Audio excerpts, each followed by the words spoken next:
গভীর রাতে ইমাম সাহেবের কামরায় সুন্দরী হিন্দু যুবতী মেয়ে আসলো। তারপর যা ঘটল তা আপনার শরীরের পশম দাঁড় করিয়ে দেবে। প্রাচীন শহরের এক প্রান্তে বিশাল মসজিদ, আর তার সাথেই লাগোয়া ইমাম সাহেবের হুজরাখানা। এই হুজরাখানায় থাকেন যুবক ইমাম, যার নাম আহমদ। বয়সে তরুণ হলেও জ্ঞানে ও প্রজ্ঞায় শহরের বৃদ্ধরাও তাকে মান্য করে। একদিন গভীর রাতে যখন সবাই ঘুমে, আহমদ তখন হারিকেনের নিভু নিভু আলোয় কিতাব পড়ছিলেন। হঠাৎ দরজায় কড়াঘাত শোনা গেল। আহমদ উঠে ধীরে ধীরে দরজার দিকে এগিয়ে গেলেন এবং দরজা খুললেন। দরজা খুলতেই ঘরের ভেতরে আছড়ে পড়ল এক যুবতী নারী। আহমদ দ্রুত সরে গেলেন। নারীটি মেঝেতে পড়েই হাঁপাতে লাগল।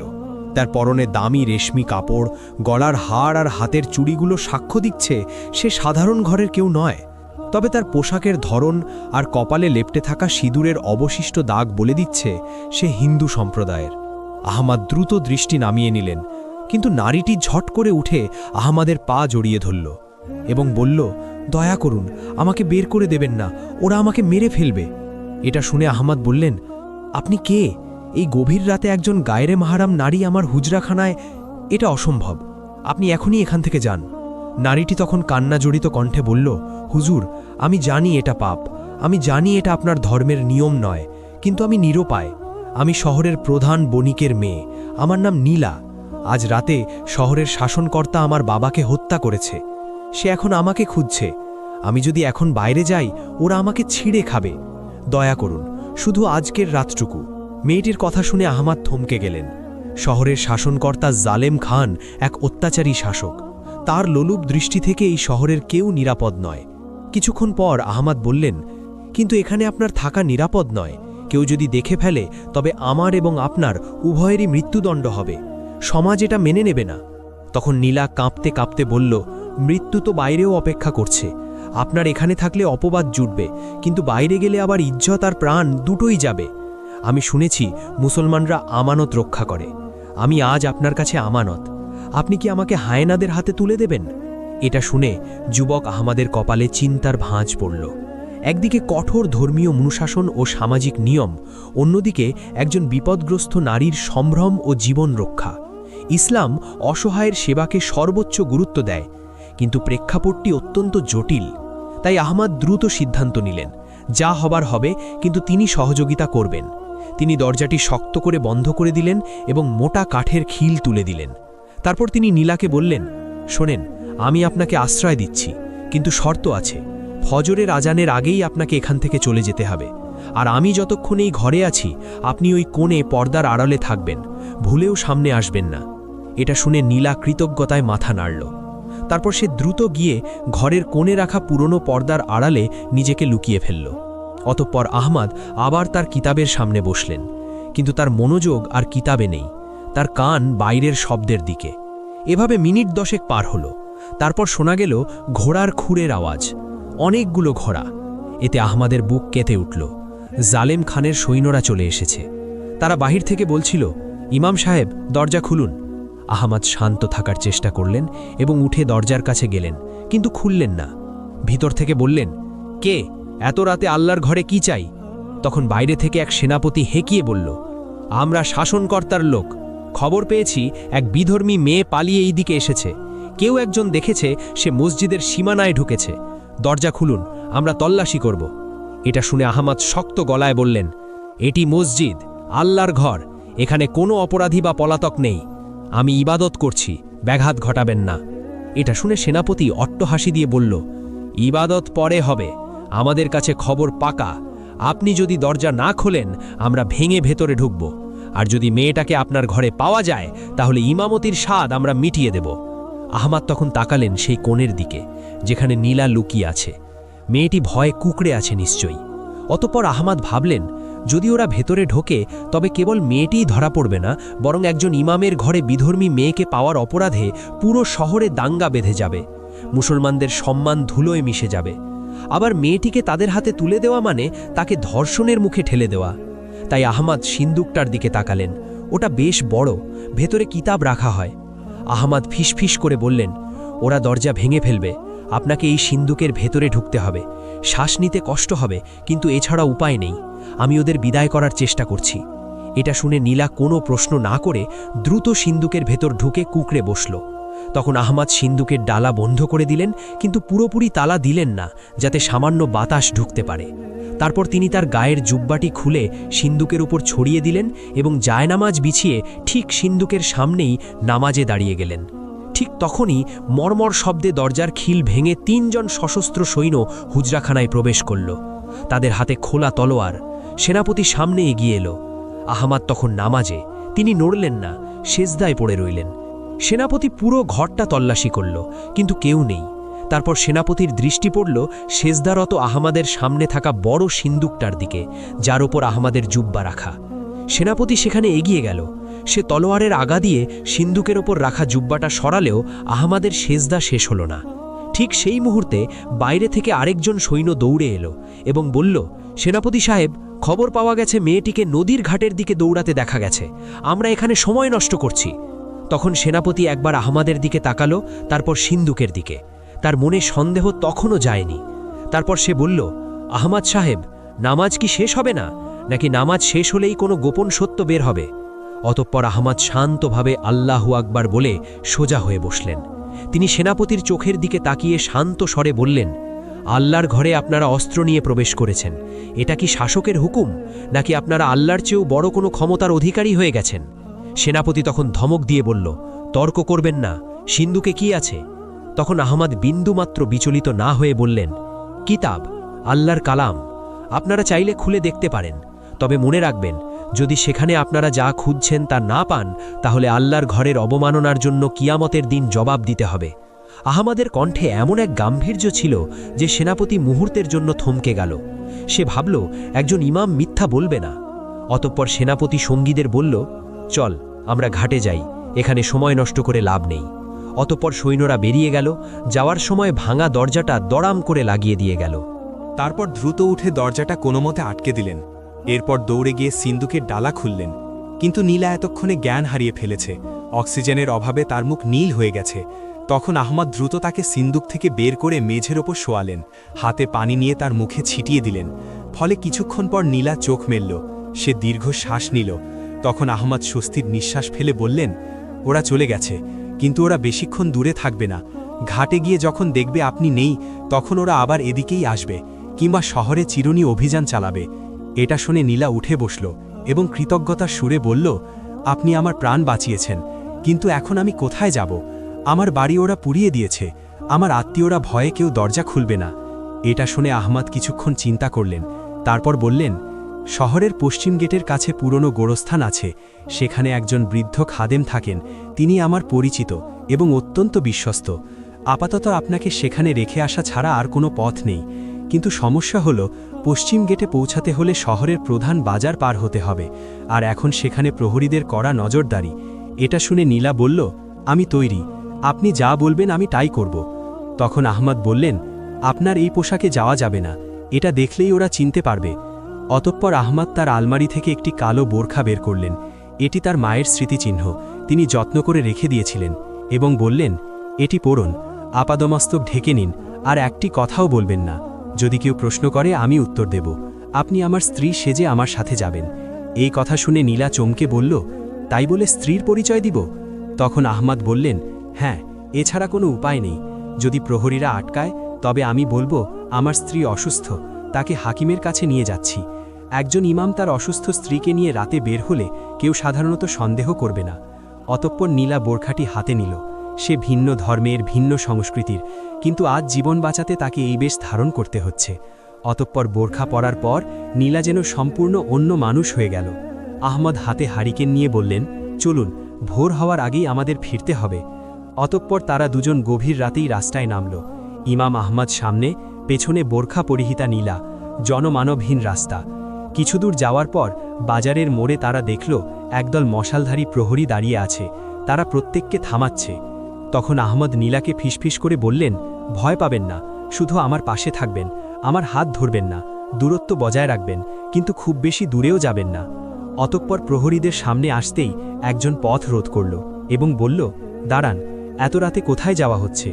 আহমদ তখন হারিকেন উছিয়ে ধরলেন, যাতে আলো তার নিজের মুখে পড়ে, এবং বললেন, আমি মসজিদের ইমাম আহমদ। এই কথা শুনে প্রহরীটি চিনে পেরে বলল, ওহ হুজুর, মাফ করবেন, কিন্তু এত রাতে কোথায় যাচ্ছেন?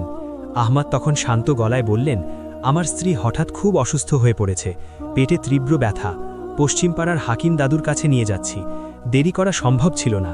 এটা শুনে প্রহরীটি পেছনের বোরখা পরা নারীর দিকে তাকালো এবং বলল, কিন্তু হুজুর, আজ রাতে খুব কড়াকড়ি, শাসনকর্তার হুকুম, কাউকে সন্দেহজনক মনে হলেই আটক করতে হবে, একজন পলাতক আসামিকে খোঁজা হচ্ছে। এটা শুনে আহমাদ বললেন, আমি কি পলাতক আসামি, নাকি আমার অসুস্থ স্ত্রী আসামি? আমাদের যেতে দাও, দেরি হলে অঘটন ঘটে যেতে পারে। এই কথায় প্রহরীটি ইতস্তত করল। তখন অন্য একজন প্রহরী এগিয়ে এসে বলল, হুজুরকে যেতে দে, উনি তো আর মিথ্যে বলবেন না, তাছাড়া ওই মেয়ে তো হিন্দু, আর ইনি হুজুরের স্ত্রী, যা রাস্তা ছাড়। এই বলে প্রহরীরা সরে দাঁড়ালো। আহমাদ তখন সামনে পা বাড়ালেন, নীলাও তাকে অনুসরণ করল। তাদের হৃৎপিণ্ডি তখনও দ্রুত ধুকপুক করছে। কিছুক্ষণ যাওয়ার পর আরেকটি গেট আসলো। সেখানে দাঁড়িয়ে আছে এক বিশাল দেহী হাবশি জল্লাদ, যার নাম কালু। কালু মানুষের গন্ধ সুখে বলে দিতে পারে কে আপন আর কে পর। কালু দূর থেকে তাদের আসতে দেখল, তাই সে তার বিশাল কুঠারটা মাটিতে ঠুকে হুঙ্কার দিল, থামো। আহমাদ থমকে দাঁড়ালেন, এই লোকটাকে কথায় ভুলানো যাবে না। অতঃপর কালু এগিয়ে নীলার দিকে তাকালো। সে নীলার কাছে গিয়ে গভীরভাবে শ্বাস নিল। তারপর সে কর্কশ গলায় বলল, এই নারীর শরীর থেকে রেশমি কাপড়ের ঘ্রাণ আসছে। গরিব ইমামের বউ রেশমি কাপড় পরে না, আর হুজুরের বউয়ের পায়ে সোনার নুপুর থাকে না, যার শব্দ আমি এখান থেকেই পাচ্ছিলাম। এটা শুনে আহমাদ শিউরে উঠলেন। বোরখার নিচে নীলার পায়ে যে নুপুর বা রেশমি কাপড় আছে তা খোলার সময় পাওয়া যায়নি। অতঃপর কালু কুঠার তুলে বলল, বোরখা খোলো, আমি দেখতে চাই কে ভেতরে। তখন আহমাদ কালুর সামনে গিয়ে দাঁড়ালেন। তার হাতে কোনো অস্ত্র নেই, শুধু ইমানি তেজ। তারপর বললেন, নারীর গায়ের কাপড়ে হাত দেওয়ার আগে আমাকে মারতে হবে। এটা শুনে কালু হেসে বলল, তাহলে তাই হোক। এই বলে সে কুঠার ঘোরালো। ঠিক সেই মুহূর্তে অন্ধকারের ভেতর থেকে একটি তীর এসে বিঁধল কালুর হাতে, ফলে কুঠারটা ছিটকে পড়ে গেল। এমন সময় অন্ধকারের ভেতর থেকে পরিচিত এক কণ্ঠস্বর ভেসে এলো, দৌড়ান হুজুর।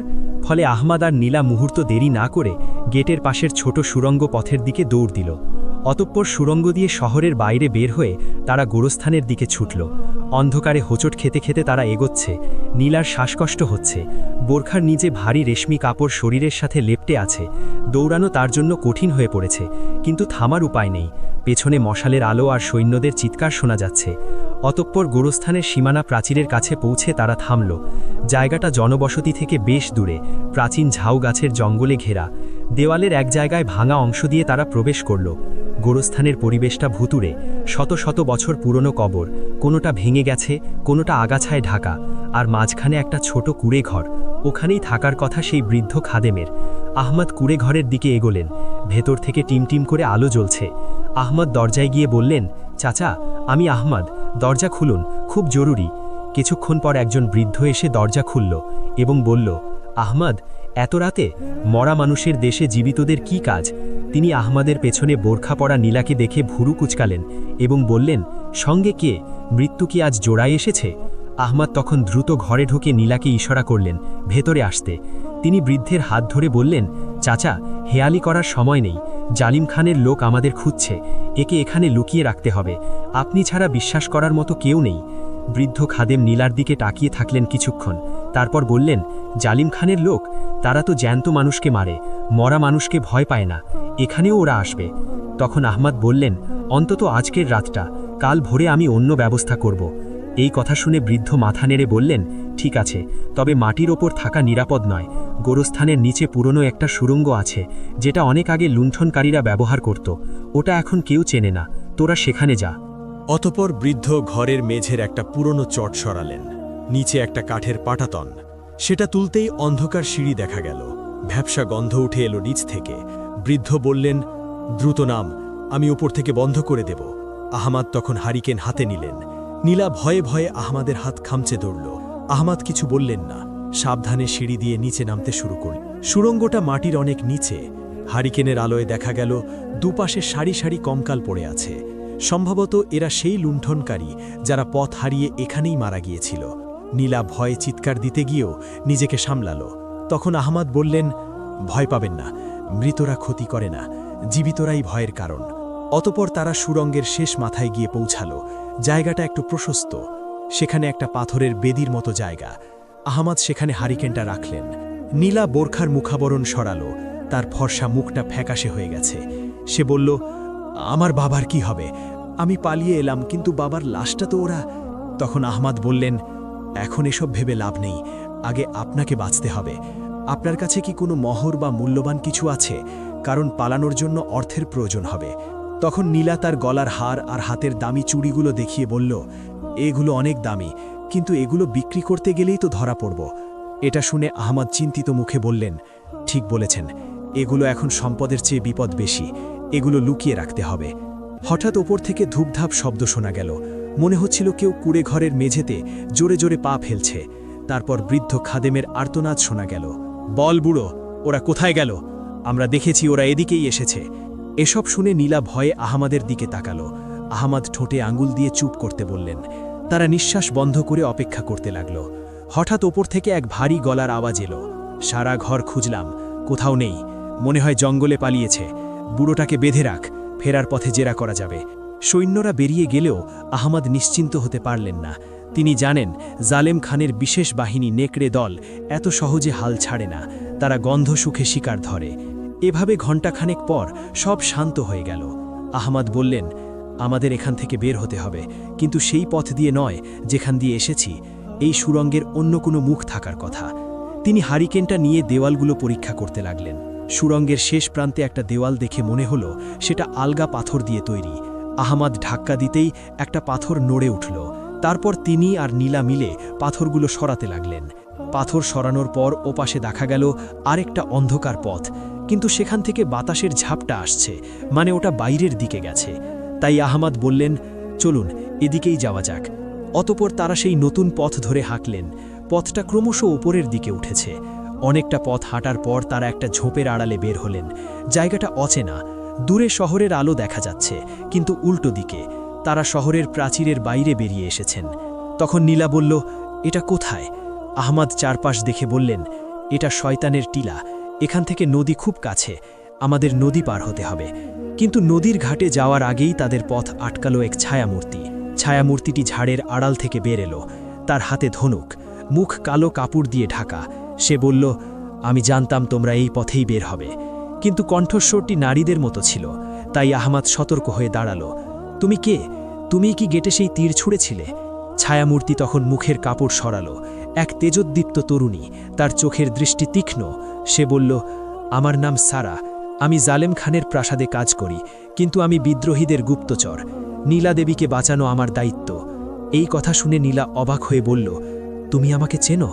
তখন সারা বলল, আপনার বাবা আমাদের অনেক সাহায্য করতেন, তার মৃত্যুর খবর পেয়েই আমি বেরিয়ে পড়েছি। ইমাম সাহেব, আপনি অনেক ঝুঁকি নিয়েছেন, এখন দায়িত্ব আমার। এটা শুনে আহমাদ বললেন, তুমি একা পারবে না, জালেম খানের নেকড়ে দল তোমাদের গন্ধ পেয়ে যাবে, নদী পার হওয়া সহজ হবে না। তখন সারা বলল, নদী পার হওয়ার জন্য নৌকা তৈরি আছে, কিন্তু সমস্যা অন্য জায়গায়। জালেম খান শহরের সব মাঝিকে হত্যা করেছে, যাতে কেউ পালাতে না পারে। আমাদের নিজেদেরই নৌকা চালাতে হবে। তাছাড়া নদীতেও আজ রাতে রাজকীয় টহল চলছে। এই কথা শুনে আহমাদ বললেন, তাহলে উপায় কি? তখন সারা পকেট থেকে একটা মানচিত্র বের করল এবং দেখিয়ে বলল, শহরের উত্তরে একটা পুরনো ওয়ানির কল আছে, সেখান দিয়ে নদীর নিচে একটা গোপন ড্রেনেজ সিস্টেম আছে। ওটা দিয়ে আমরা সরাসরি নদীর ওপারে দুর্গে পৌঁছাতে পারবো না, তবে জঙ্গলে উঠতে পারবো। কিন্তু পথটা বিপজ্জনক, ওটা সাপ আর কুমিরে ভরা। তখন নীলা বলল, আমি আর পারছি না, আমার পা আর চলছে না। তখন আহমাদ বললেন, থামার সময় নেই, চলুন ওয়ানির কলের দিকে। অতপর তারা তিনজন অন্ধকারের মধ্যে দিয়ে উত্তর দিকে রওনা দিল। কিন্তু তারা জানত না তাদের পিছু নিয়েছে কালু। গেটে তীরের আঘাত তার হাতে লাগলেও সে দমে যায়নি। সে রক্তপড়া হাত নিয়ে কুকুরের মতো গন্ধ সুখে সুখে তাদের পিছু নিয়েছে, আর তার সাথে আছে আরও 10 জন দুর্ধর্ষ যোদ্ধা। অতপর তাদের ওয়ানির কলের কাছে পৌঁছাতে পৌঁছাতে ভোর হয়ে গেল। আজানের ধ্বনি ভেসে আসছে দূর খেতে। আহমাদের মনটা হু হু করে উঠল। আজ ফজরের নামাজ তিনি তার মসজিদে পড়াতে পারলেন না, হয়তো আর কোনোদিনও পারবেন না। কিন্তু পুরনো ওয়ানির কলটা বিশাল পাথরের তৈরি, নিচ দিয়ে কালো নোংরা পানি নদীতে পড়ছে। তখন সারা বলল, আমাদের এই নোংরা পানির ভেতর দিয়েই যেতে হবে। কিন্তু নীলা ঘৃণায় নাক সিটকালো, কিন্তু কিছু বলল না। অতপর তারা নামতে শুরু করল। পানি কোমর সমান, প্রচণ্ড দুর্গন্ধ। হঠাৎ পেছনে একটা বিকট শব্দ হলো। কালু তার বাহিনী নিয়ে হাজির। চিৎকার করে বলল, ওরে শয়তানের বাচ্চারা, ভেবেছিস পালাতে পারবি? এই বলে সৈন্যরা তাদের ঘিরে ফেলতে শুরু করল। সামনে নদী, পেছনে কালু, দুই পাশ বন্ধ। তখন আহমদ সারাকে বললেন, তোমরা ড্রেনের ভেতরে ঢোকো, আমি ওদের আটকাচ্ছি। এটা শুনে সারা বলল, অসম্ভব, আপনি মারা যাবেন। তখন আহমদ হেসে বললেন, ইমামের কাজ শুধু নামাজ পড়ানো নয়, জালিমের সামনে দাঁড়ানো। তোমরা যাও।